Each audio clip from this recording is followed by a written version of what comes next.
when we met last week, you ran through a presentation where you showed the history of Tampa's solid waste department and maybe solid waste in general from like a local government perspective.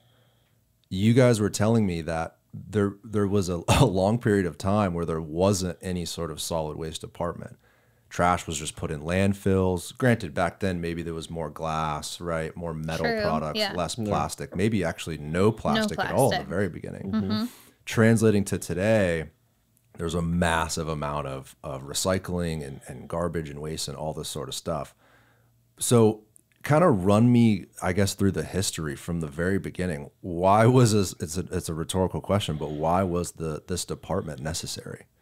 Well, at first, let's say when gargantuan amounts of waste started being created with the population growth or the boom of the 1800s, trash was just disposed of anywhere that was either an open field, in the ocean, in a river, just anywhere away from where people lived. And so out of sight, out of mind, that's really where it kind of got started.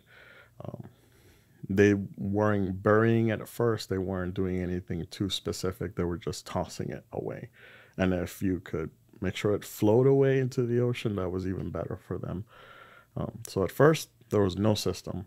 It was just take your trash, put it somewhere else, and that's it. And there was no understanding of the implications of what that would look like and, you know, how that affects the environment and the people and the health.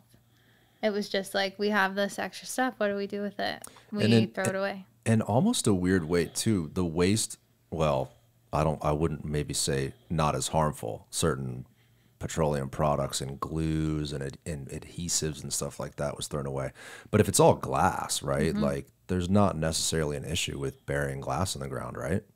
I mean, glass still takes, well, some of the estimates with glass is that it still takes 1 million years for it to decompose or to break down. Oh, never mind. So glass, even though glass does have some natural properties to it, sand, but it has other chemicals that are added into it when it's being burned. But once it's made into glass, it still lasts a long time as that structure of glass. So some of it might still be around from back then, but it's probably deep buried somewhere because it's heavier, so it's not going to be floating around in the ocean. It's not going to be as exposed or accessible to animals. If you enjoyed this clip, click here for the full episode and make sure to subscribe. Thank you guys for watching.